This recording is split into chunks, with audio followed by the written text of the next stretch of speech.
Welcome back, everyone, to another edition of Neurovascular Nuggets, where we unpack the latest in stroke research and make sense of what it means for our practice. Salma, it's great to have you here again. Thanks, Professor. Always a pleasure to dive into these nuggets with you. I'm really looking forward to today's discussion because it touches on something that's been quite a hot topic for a while, Tenecteplase versus Alteplase, especially in the context of mechanical thrombectomy. Absolutely, Salma. And this particular nugget, it's a real head-scratcher in some ways, but also offers some intriguing new angles. We're looking at a study that's quite substantial in terms of patient numbers, which is always a good starting point. Right. With cohort, we're talking about 1865 patients, all treated with either Tenecteplase or Alteplase before mechanical thrombectomy. So a real-world look at how these two thrombolytics perform in practice. Precisely. And let's get straight to the headline finding, or perhaps the lack thereof, from the overall perspective. The study found that early recanalization rates, defined as modified TICI 2B3, were pretty similar across both groups. Tenecteplase had 19.8% and Alteplase had 18.5%. The odds ratio was 1.09, which, with a p-value of 0.52, clearly tells us there was no statistically significant difference. So right off the bat, no big win for Tenecteplase when you look at the entire patient population, which honestly might surprise some given the buzz around Tenecteplase for its convenience and potentially superior properties. It's a fair point, and it gets even more interesting when you dig a little deeper into subgroups. They looked at whether the time from IVT to angiography made a difference, or the occlusion site itself, ICA, proximal M1, distal M1, M2. And again, no significant difference in early recanalization rates in any of those subgroups. Okay, so far it sounds like a wash. Alteplase and Tenecteplase performing almost identically across various common clinical scenarios, but I know there's usually a twist with these nuggets, Professor. What's the hidden gem in this study? Ah, Salma, you know me too well. The twist, or rather the really compelling finding, emerges when they looked at thrombus length. This is where it gets fascinating. They found a significant interaction between the treatment and the thrombus length. Thrombus length, that's specific. So what did they find there? Was one better than the other for longer or shorter clots? Exactly. For thrombi that were 10 millimeters or longer, Tenecteplase was associated with a significantly higher early recanalization rate compared to Alteplase. We're talking an odds ratio of 2.43 with a p-value of 0.04.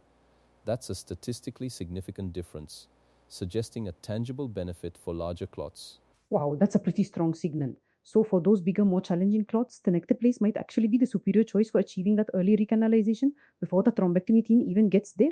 That's a game changer if it holds true universally. It certainly offers a nuanced perspective.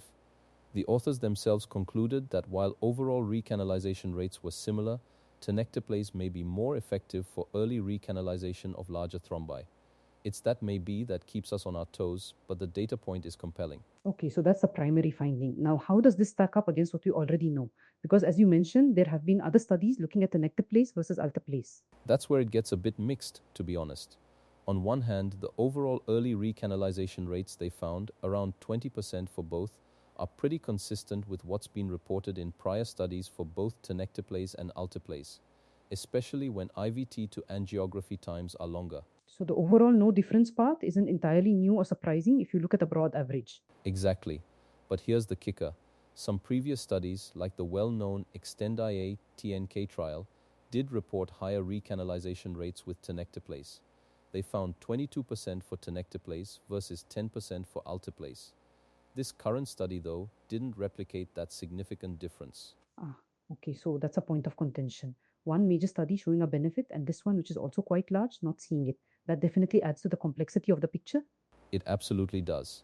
It suggests that perhaps the generalizability of some earlier findings might be influenced by specific patient populations or study designs. But then, let's go back to our unique finding, the thrombus length interaction. Right, the 10 millimeter clot benefit for Tenecteplase. Precisely. This finding, that Tenecteplase leads to higher recanalization for larger thrombi, actually aligns with some recent in vitro data, which is quite interesting. Lab studies are starting to show a similar pattern with how Tenecteplase interacts with larger clot structures. So there's some biological plausibility there, which strengthens the argument. It's not just a random statistical blip. You'd think so, wouldn't you?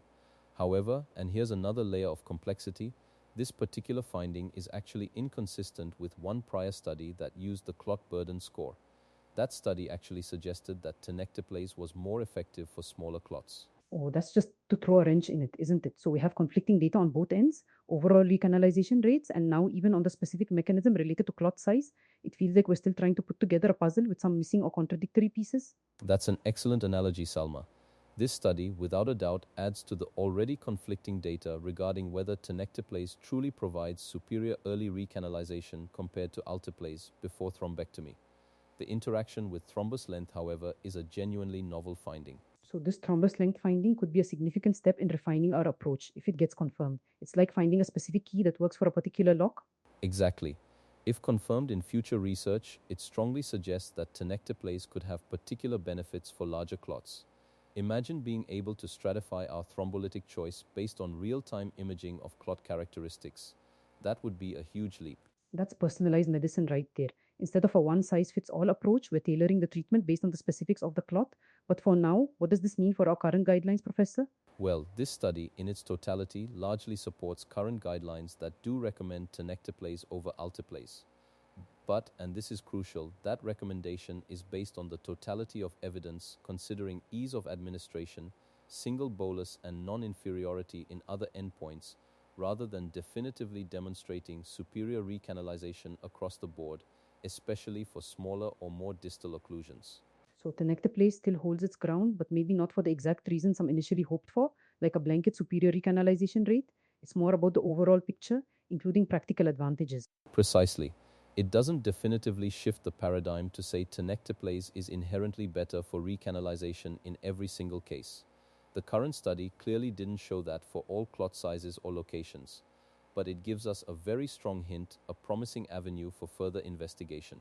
Which brings us to the future then. What's the takeaway message for researchers and clinicians from this nugget? The clear call to action, Salma, is for further randomized controlled trials.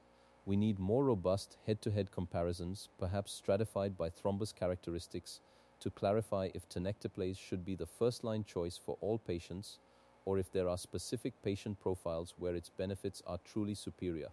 This study gives us a fantastic hypothesis to test, that Tenecteplase excels with larger clots. So we're not quite at the finish line yet, but we've got a much clearer direction for the next leg of the race, understanding clot morphology and its interaction with thrombolytics. That's the exciting frontier.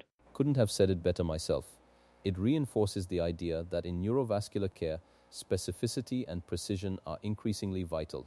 This nugget might seem mixed on the surface, but its deeper insights into thrombus length could really guide future research and ultimately patient care. It really highlights that science is really black and white, does it? It's all about finding those subtle differences that can make a big impact.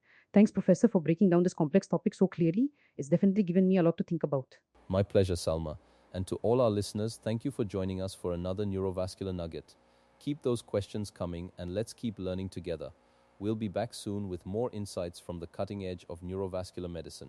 Stay safe, everyone.